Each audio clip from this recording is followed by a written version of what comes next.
My class can be called a single level class, but the reality is that there is no such thing as a single level class. In fact, any class that has 3 or more students is probably going to be a multi-level class because students move at different rates, they have different abilities, different skill areas that they excel in. One student is very good at listening, one student is very good at speaking, another student is good at grammar, another student is very skilled at interpersonal communication, another student is more perhaps quiet and introverted.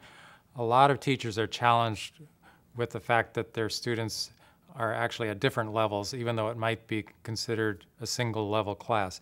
And providing different materials at different levels for students is a good way to address this. In today's lesson, we had 3 different worksheets, the one at the lower level, the one at the mid level, the one at a higher level. Sometimes a student is ready for a little more challenging work, or sometimes a student's maybe having a bad day. We've been talking about jobs. Do you remember some jobs? Yes. What are some jobs? Construction worker, teacher, Engineer. nurse, doctor. Yeah. Where does a teacher work? In a school. I'm going to give you a worksheet today. And I have 3 worksheets on the table. On this side, I have a worksheet that's a little easier. A little easier. In the middle, I have a worksheet that is so-so, not so easy, not so difficult. And then on this side, I have a worksheet that's more difficult. How many worksheets? How many worksheets do I have? 3. Are they the same? No, they're different. A little different. Another way to address the problem of different ability levels is to have different grouping strategies within the class. I'm going to have you decide, do I want this one, or do I want this one, or do I want this one? You are going to come up to the table, take one worksheet, only one. Grouping is organized so that students sit in like ability groups and they actually move to different sections of the room. And then I'm going to have you move, so on this side, I want the people to sit who have the first worksheet, the easier worksheet. You're going to sit. Slower students move to a particular area where they can sit together, work together. The mid-level students sit together. The higher-level students sit together in distinct parts of the room. So I think you should take your books and your pencils and come up and take a worksheet and then sit over here, the easier worksheet, here, medium, and here, more difficult worksheet. I think it's important to have students have the chance to self-select their materials. Another option could have been for me to choose a particular worksheet for a particular student based on that student's needs, and that would have allowed things to move a little faster. Okay? And then, you're going to sit over here. The benefits of using this grouping strategy is that students are able to share information with someone who has the same paper. And so they're on the same page, they're doing the same things, and they can directly know what each other's doing. In restaurant. Yeah, restaurant. This is here. Okay. Yeah. What was his job in Guatemala? Guatemala. Yeah. Nursing home. Okay. And hospital. Yeah. In the nursing home and hospital. Another advantage of this grouping is that students are moving relatively at the same pace. And you can work together, you can talk. You understand?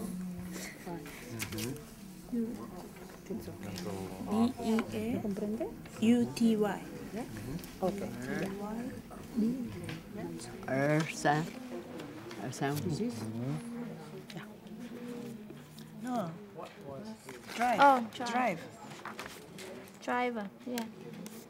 For the second grouping, we move students into cross-ability groups, which means the students with the 3 different worksheets are working together, sitting together, and sharing information together. Mara, you're a 1, 2, The 3. Purpose of the cross-ability grouping is for students to share information sometimes the lower level students actually share information with the higher level students. This group is bigger. Today, when I was organizing the cross-ability groups, we ended up with an odd number.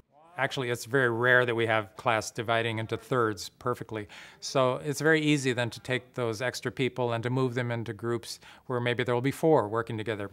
All of the ones, how many ones? 3. You're going to sit together. Maybe you can sit here, any 3 chairs together.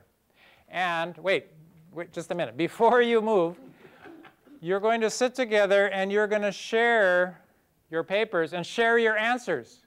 Because you have different papers, but the answers are the same. Same answers. So you can help your neighbor. Check your neighbor's paper. Do you have the same answers or different answers?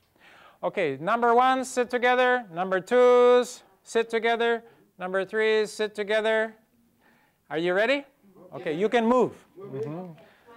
Number 3 is here. What's the number? Number 7. Number 7.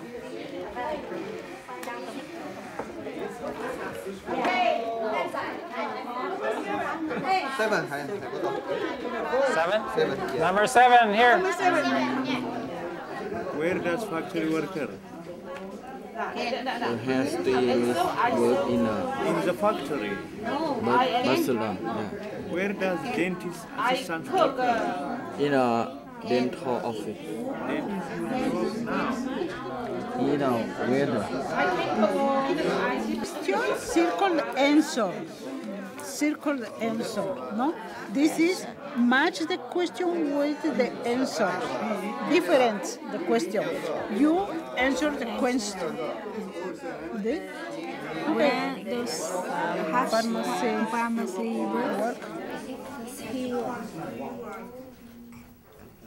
Hour. He walk in town. What's your job now? What is his job now? He is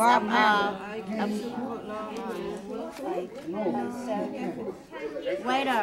Waiter now. Can he say yes? He can. Can he cook? No, he can. No, he can cook. After the cross-ability grouping, we brought the class back to the whole class. Actually, students returned to their own seats, and then we did a kind of a recap. And this is a kind of a closure to the exercise. It allows room for questioning or for clarification, and it just gives students the opportunity to know if they were able to answer the questions correctly or not. Let's look at the picture of Manny. Where is he from? He's from Guatemala. What was his job before? Taxi driver. He was a taxi driver. Another benefit of bringing the activity to a close with a whole class is that it provides an opportunity for questions, for clarification, and it's also a community building thing for everyone to share their answers with everyone.